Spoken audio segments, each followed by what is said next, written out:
ఓరి కపటి కృష్ణ, నేను వివాహం చేసుకోదలిచిన రుక్మిణిని ఆ రోజు అపహరించి ఈరోజు ఎదురవుతున్నావా? సమయం చూసి నిన్ను అణచివేస.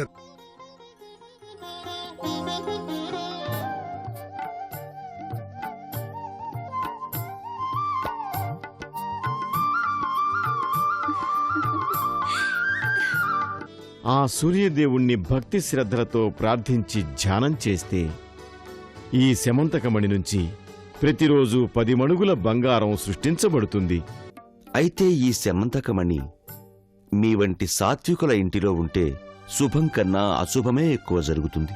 ఒక సామాన్య మానవుడు ఐశ్వర్యవంతుడవడాన్ని చూసి సహించలేని ఈ చోరుడు మిమ్మల్ని బెదిరించి ఈ మణిని దోచుకోవడానికి కుతంత్రం చేస్తున్నాడు. శమంతకమణి వల్ల ఆపద పొంచి ఉందా? అది ఎవరికి? సత్రాజిత్తుకే, వారి కుటుంబం వారికి. శమంతకమణి వల్ల వారి కుటుంబంలో రక్తపాతం జరుగుతుందని ముందుగా నేను గ్రహించి ఆ విపత్తు నుంచి వారిని రక్షించడానికే ఆ మణిని ప్రభువులకిమ్మని కోరాను తప్ప దానివల్ల సృష్టించబడే బంగారం కోసం కాదు. మరి వాళ్లను ఆ ఆపద నుంచి రక్షించడం ఎలా స్వామి? నేను వారిని రక్షించాలని చేసిన ప్రయత్నాన్ని శిశుపాలుడు నా మీదున్న ఆక్రోశం వల్ల తప్పించాడు. అంతేకాదు, సత్రాజిత్తు మనస్సు పాడు చేసి నా మీదే ద్వేషం పుట్టేట్లు చేశాడు. వారితోనే ఉండి వారిని ఆ ఆపద నుంచి రక్షించటానికి నాకిప్పుడు గోచరిస్తున్నది ఒకే దారి. ఏమిటది? సత్యభామ మిమ్మల్ని ప్రేమిస్తోంది, మీరు సత్యభామను ప్రేమిస్తున్నారు. మీ ఇద్దరికీ వివాహం జరిపించిన ఎడల మీ ప్రేమ నెరవేరుతుంది. శమంతకమణి మన చేతికి దక్కుతుంది. మీరు వారితో సంబంధం కలుపుకుని వారితోనే ఉండి జరగబోయే ప్రమాదాల నుంచి వాళ్ళని రక్షించవచ్చు. అన్నిటికన్నా ముఖ్యంగా సత్యభామే ముందుండి నా వివాహాన్ని మీతో జరిపించింది స్వామి. ఆ రుణాన్ని తీర్చుకోవాలంటే మీతో ఆమె వివాహాన్ని నేనే ముందుండి జరిపించాలి కదా స్వామి? ఇంతటి రాద్ధాంతం జరిగిన తరువాత మేము మళ్లీ ఒకటవటం సాధ్యం కాదు. రుక్మిణి, అలాంటి కలలు కనవద్దు, మరచిపో. చూసితివా ప్రసేన, ద్వారకా నగరపు దైవపురుషుడైన ఆ కృష్ణుడి ప్రవర్తనని, అతని మనసులోనున్న కపట ఆలోచనని.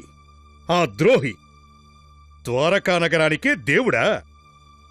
వాడు దేవుడు కాదు, చోరుడు. వాడు కరుణామయుడు కాడు, కాలకూట విషం. ఆ వంచకుడు ఇలా చేస్తాడని నేను ముందే ఊహించాను. ఆ మోసగాడికి శమంతకమణి కనబడినప్పటి నుంచి నిద్ర కూడా దూరమై దురాశ అనే భూతం అతనిలో జాగృతమయ్యింది.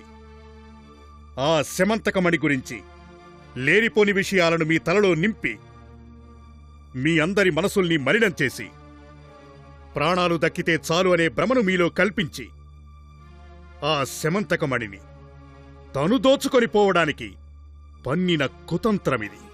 ప్రసేన, ఆ కృష్ణుడనే భూతం మిమ్మల్ని బలి తీసుకోకముందే మీరు జాగ్రత్త పడాలి.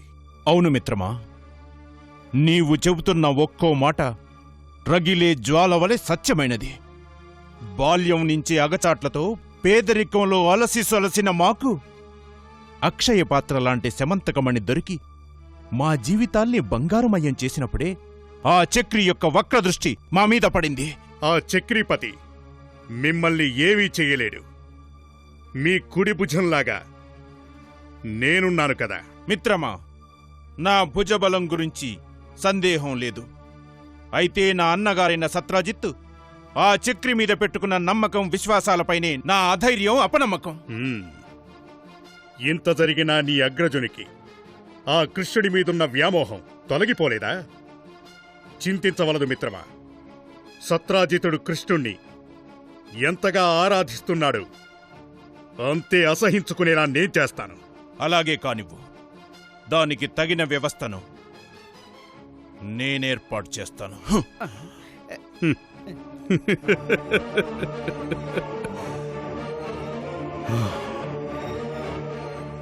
కృష్ణ, ఇక ముందు జరిగేది చూడు. ఈ శిశుపాలుడి చదరంగపు ఆటని.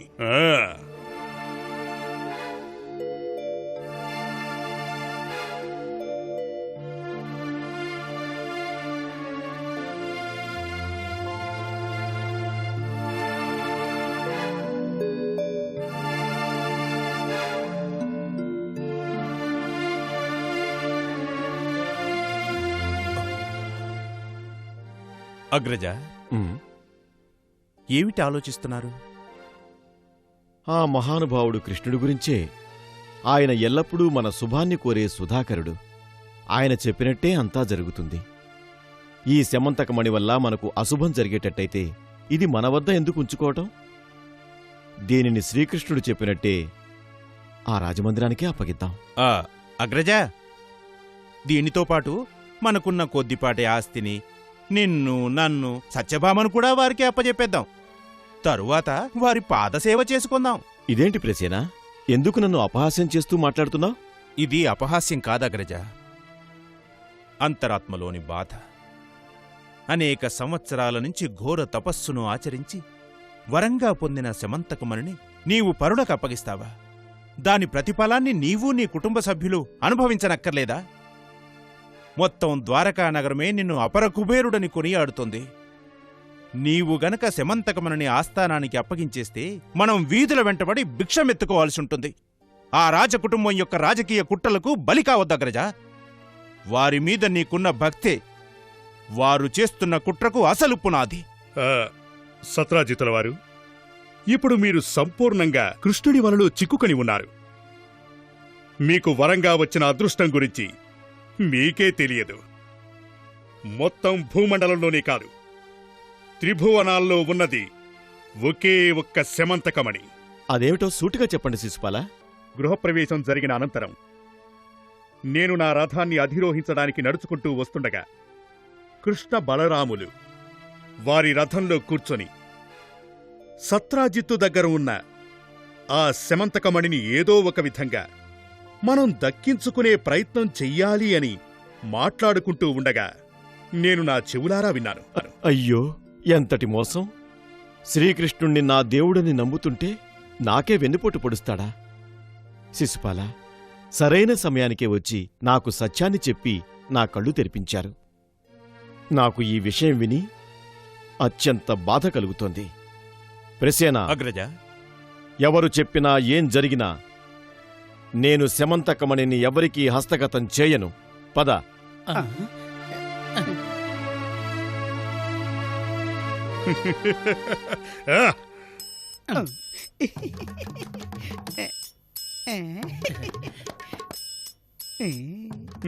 ప్రభువర్యా, మేము ఎల్లప్పుడూ మీతోనే ఉంటూ ఉంటాం కదా. ఆ కృష్ణ బలరాములు ఆ శమంతకమణిని తస్కరించాలనుకున్న తంత్రాన్ని ఎప్పుడు పన్నారు? ఇది కృష్ణ బలరాముల తంత్రం కాదు, మన ప్రభువుల కుతంత్రం. నోరు ముయ్యండి.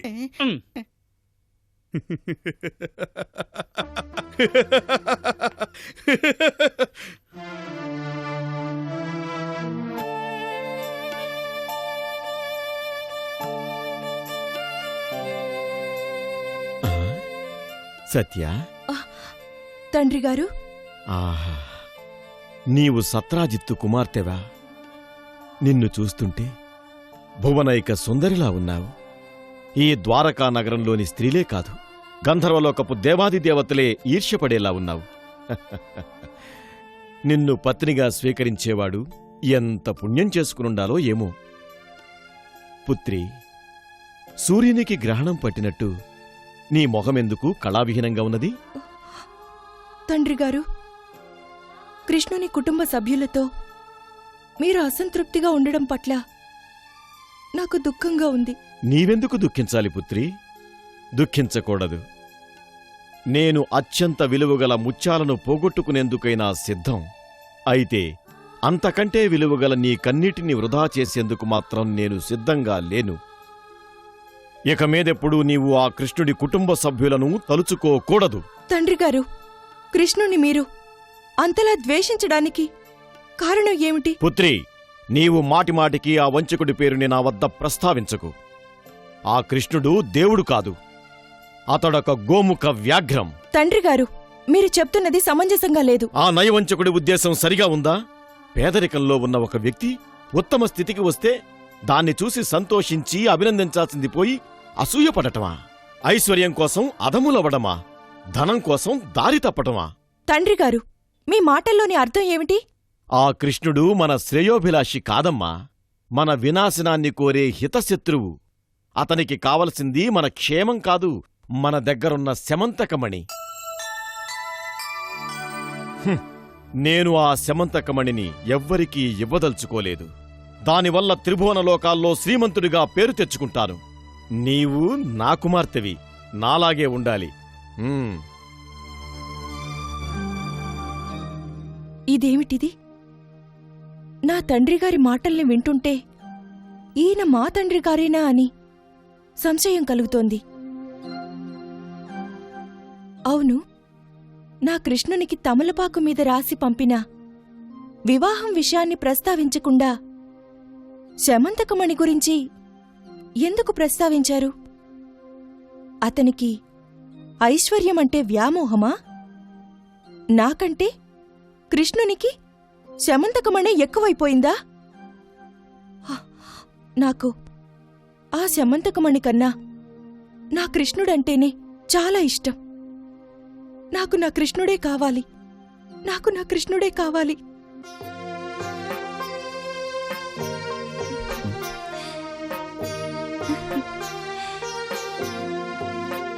స్వామి, ఈరోజు మీరు వేసుకుంటున్న తాంబూలం మునుపటికన్నా రుచిగా ఉంటుంది. అదెలా? ఈ తాంబూలాన్ని అందించింది సత్యభామ, అందువల్ల.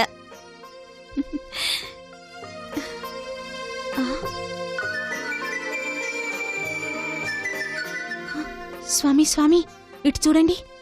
అందులో చూడవలసినంత విశేషమేమున్నది? ఈ ఆకు మీద మీకోసం ప్రేమతో రాసిన సందేశమున్నది. ప్రేమతో రాసిన సందేశమా? దాన్ని రాసిందెవరు? ఇంకెవరు రాస్తారు? మీ వేణువుకు ఊపిరైన మీ హృదయ సింహాసనపు ముద్దుల రాణి సత్యభామ. చూడండి, గృహప్రవేశానికి ఆహ్వానించడానికి ఇంటికి వచ్చినప్పుడు ఆవిడిచ్చిన తాంబూలంలో దీనిని రహస్యంగా ఉంచి మీకందేటట్లు చేసింది. చూశారా మీపై ఆ సత్యభామకున్న ప్రేమని? ధన కనకాల వర్షం కురిసిన తరువాత మనల్ని మర్చిపోయింటుందనుకున్నాను. జ్ఞాపకం పెట్టుకుంది, మెచ్చదగిందే. అంతేకాకుండా ఐశ్వర్యం వచ్చినా తన ప్రేమకు పేదరికం, ఐశ్వర్యం లాంటి భేదభావాలు లేవని ఎలా తానే నిరూపించిందో చూశారా? అలాగైతే నా ప్రేమకు ఇంకా ప్రాణముందంటావా? ప్రాణమూ ఉంది. ప్రాణానికి ప్రాణం కలిపి పంచప్రాణాలుగా కలిసి జీవించాలనే ఆశ కూడా తనకుంది. ఇక మీ మనసులో ఉన్న అనుమానాల్ని దూరం చెయ్యండి స్వామి.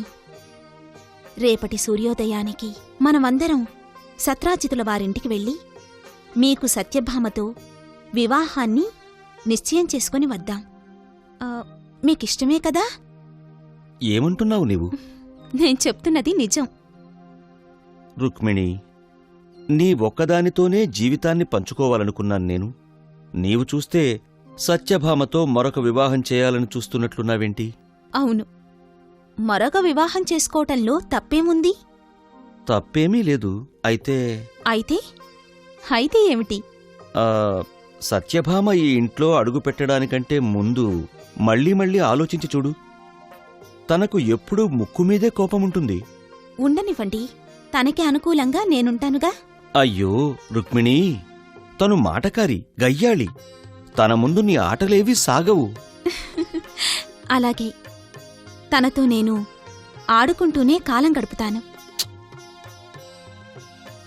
రుక్మిణి, ఎప్పుడూ నా చేతులను కట్టుకుని నీవు పెడుతున్న చేతిముద్దలను తింటూ నీ కోమలమైన చేతివేళ్ల కొనలతో తాంబూలాన్ని సేవిస్తూ సుఖంగా ఉండే నాకు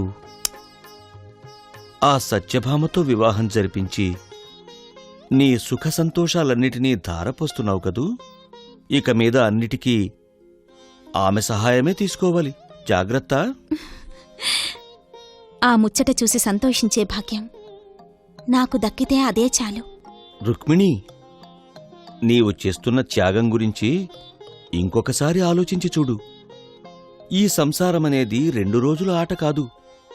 జీవన పర్యంతం మీరిద్దరూ అన్యోన్యంగా ఈ సంసారమనే రథాన్ని లాగాలి. ఇద్దరిలో ఒక్కరు పట్టు తప్పినా కష్టాల్లో ఇరుక్కునేవాణ్ణి నేనే. ఆలోచించి చూడు. మీరు లేనిపోని మాటలాడి ప్రేమించిన తనను వంచకండి. ప్రేమించినంత మాత్రాన వివాహం కావాలనుందా? అవును, అప్పుడే ప్రేమ ధన్యత పొందుతుంది. ఇప్పుడు నా మాటను సమ్మతించారా లేదా? అర్ధాంగితో విరోధం పెట్టుకుని మనగలమా?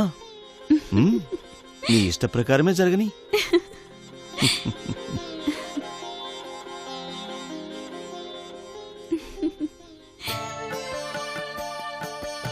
ఓహో, దయచేయండి దయచేయండి మహానుభావులు.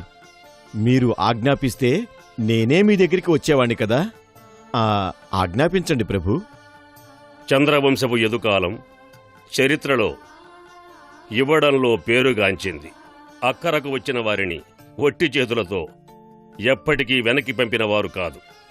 రక్షణ కోరి వచ్చిన వారికి ఆశ్రయం ఇవ్వకుండా ఉండలేరు. అలాగే ఒకరిని ఇష్టపడి మనసిచ్చిన తరువాత వారిని వివాహం చేసుకోవడం మా ధర్మం. క్షమించండి, నాకు ఒక్కటే అర్థం కావటలేదు. అదేమిటో నాకు అర్థమయ్యేలా చెప్పండి. వివాహానికి సంబంధం నిశ్చయం చేసుకోవడానికి తాంబూలాన్ని ఇచ్చిపుచ్చుకోవడానికి వచ్చాం. ఏమిటి సంబంధమా? ప్రభువర్య, తమరు మాతో సంబంధం కలుపుకోవడానికి వచ్చినందులకు నాకు గర్వంగా ఉంది. అయితే నా సోదరుడు ప్రసేనునికి మీ పుత్రిక సుభద్రకు జోడీ సరిపోదనేది నా అభిప్రాయం. అందుకు ఒకవేళ మీరు ఒప్పుకున్నా నా సోదరుడు ప్రసేనుడు వివాహం చేసుకోవడానికి వెనకడుగు వేస్తాడు.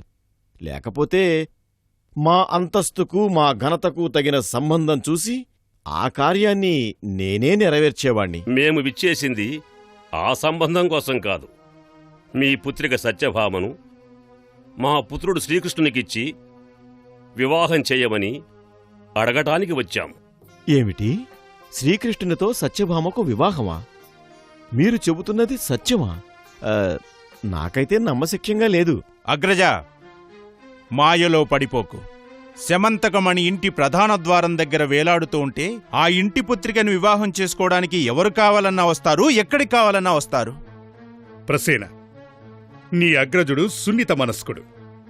అతనికి వలవేసి తన వశం చేసుకోటానికి అతిరథ మహారథులే ఇక్కడిదాకా వచ్చేశారు. అది ఎందుకో తెలుసా?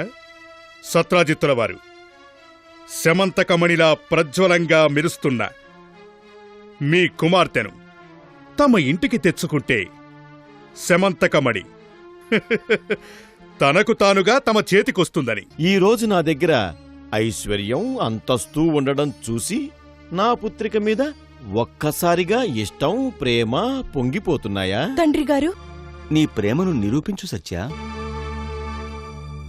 మునివర్యా, నా మీద, నా స్వామి మీద గల నా భక్తి మీద ఎన్నటికీ అనుమానాన్ని అపనమ్మకాన్ని వ్యక్తపరచకండి. ఎవ్వరూ లేని నా జీవితంలో వెండి వెన్నెలలా వచ్చిన నా దైవాన్ని నేను మరచిపోవడం సాధ్యమేనా? అదే మరచిపోవడం సాధ్యమా? నీ మీద, నీ భక్తి మీద నాకు నమ్మకం లేదా? అయితే దేవాలయానికి వెళ్ళడానికి గల ఉద్దేశ్యం